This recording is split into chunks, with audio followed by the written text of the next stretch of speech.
हमारा टॉपिक है Google sheet. तो भाई हमने अगेन गूगल के जितने भी टूल है उनको यूज करना है। आपने गूगल ऐप पे जाना है और यहाँ से आपने गूगल शीट को एक्सेस कर लेना है।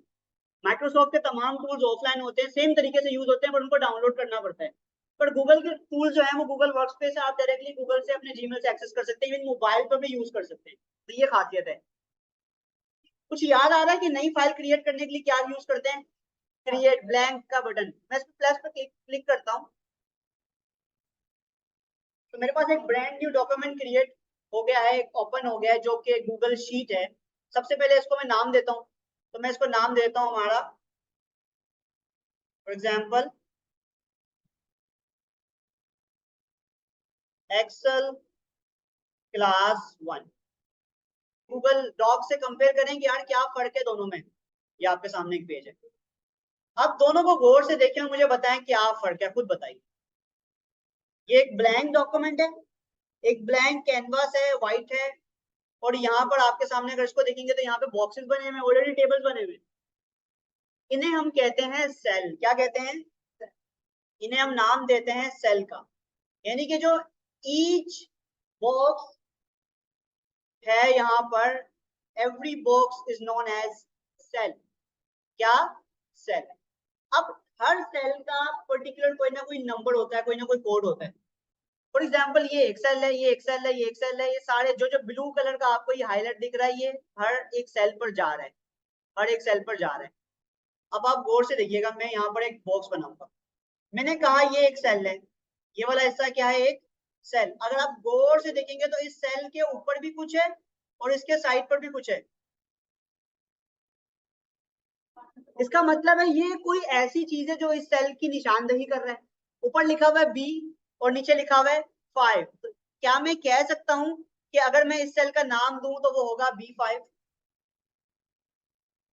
कि इसके जो, अगर हम इसको देखें, ये वाला हिस्सा जो लेफ्ट साइड है और ये अप साइड है, तो लेफ्ट साइड पे 5 है और अप साइड पे B है। तो मैं कह सकता हूं, अगर हम इसको कॉलम और रो से देखें तो ये मुझे बताओ, ये ABCD जो लिखी हुई है, ये ABCD लिखी हुई है, इसको रो कहोगे कॉलम कहोगे? क्या कहोगे? ये कॉलम्स कहेंगे।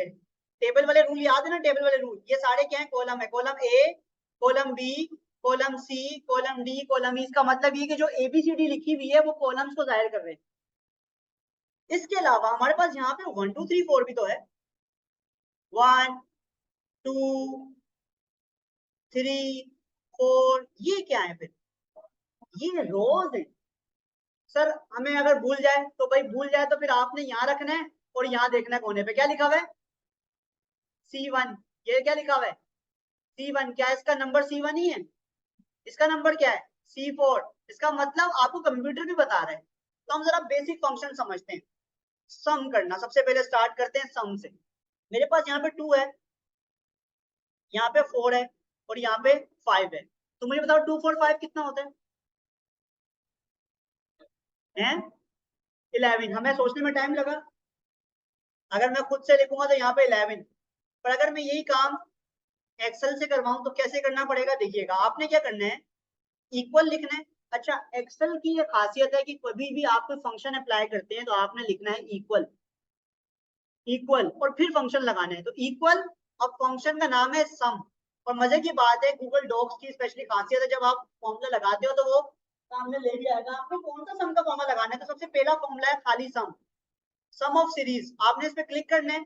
अब कह रहे हैं रेंज सेलेक्ट करो। मजे की बात है वो एआई को यूज करके खुद ही सिलेक्ट कर रहा है। क्या आपने इन सबको प्लस करना था? तो मैंने क्या सबको प्लस करना था? नहीं, मैंने 5 तक प्लस करना था। तो मैं क्या करता हूँ यहाँ पर, अब जरा ये क्या चीजें आ रही है जरा समझिएगा। ये जो लिख रहा है, क्या लिख रहा है? ये है रेंज। ये देखो, मैंने पहले इस पे क्लिक किया तो ये है B3। क्या सही है? देखो B और 3, तभी मैंने आपको समझाया था। अब मुझे क्या करना है, इसको शिफ्ट दबाना है, शिफ्ट दबाना है और नीचे लेकर आना है एरो को। तो वो क्या कर रहा है, B3 से B4, ये पूरी कहलाती है रेंज। ये क्या कहलाती है? रेंज। B3 से B5 ये है रेंज। B3 से B6 ये है पूरी रेंज। मुझे यानी कि B3 से लेकर B5 यानी कि 2 4 5 को क्या करना है, ऐड करना है। ब्रैकेट को कर दो बंद और एंटर दबा दो। क्या है आंसर? तो अगर मैं कहूँ ये पूरी सिलेक्शन तो ये रेंज है, और ये रेंज क्या कहलाएगी यहाँ पे। अच्छा मजे की बात यहाँ लिखा भी आता है B3 से लेकर B6 की रेंज है। तो हमेशा कैलकुलेशन करते वक्त हमें रेंज देनी पड़ती है, रेंज में वो नंबर लिखने पड़ते हैं कि मैं कहाँ से लेके कहाँ तक फॉर्मूला अप्लाई करूँ, लिखना आता है। 22, 44, 66, 88 क्या आप फौरन से जमा कर सकते हैं? नहीं, सोचना पड़ेगा, पर एक्सेल कर सकता है। मैं लिखूंगा सम ब्रैकेट ओपन, और अब मुझे यहां से सिलेक्ट करना है शिफ्ट, आगे आगे आगे। जब आपने रेंज सिलेक्ट कर ली, शिफ्ट दबा के ब्रैकेट को क्लोज कर देना, एंटर दबाना है, 222, ये इसका आंसर है। आप मैन्युअली भी कर सकते हैं। मैन्युअली क्या करेंगे, देखो सम ऐसे होता है, इस नंबर को प्लस करो, इस नंबर में प्लस करो, इस नंबर में प्लस करो, इस नंबर में, तो आंसर जो भी आएगा वो आएगा 220। अब भी सेम आंसर आया, पर इसमें टाइम लगा। मैंने अलग अलग नंबरों को सिलेक्ट किया, उसमें 20 पे प्लस का निशान लगाया। क्या होता कि मैं सिर्फ ये दबाता, सम सिलेक्ट करता, रेंज एंटर करता, तब भी आंसर फौरन आ रहा है। इसमें और इसमें फर्क है, ये मैन्युअली कर रहा हूँ, ये ऑटोमेटिक कर रहा हूँ। इसमें सिर्फ रेंज बताई है और इसमें मैंने नंबर बताया। मजे की बात देखो, जो भी आप कैलकुलेशन अप्लाई करते हो ऊपर लिखी भी आती है। यहाँ पे फॉर्मूला से कहते हैं फॉर्मूला या फंक्शन। ये इसमें क्या फंक्शन लगाया, सम ब्रैकेट ओपन, और सब नंबरों को अलग अलग लिखा है। और यहाँ पे क्या फंक्शन लगाया, यहाँ पर मैंने रेंज का फंक्शन लगाया।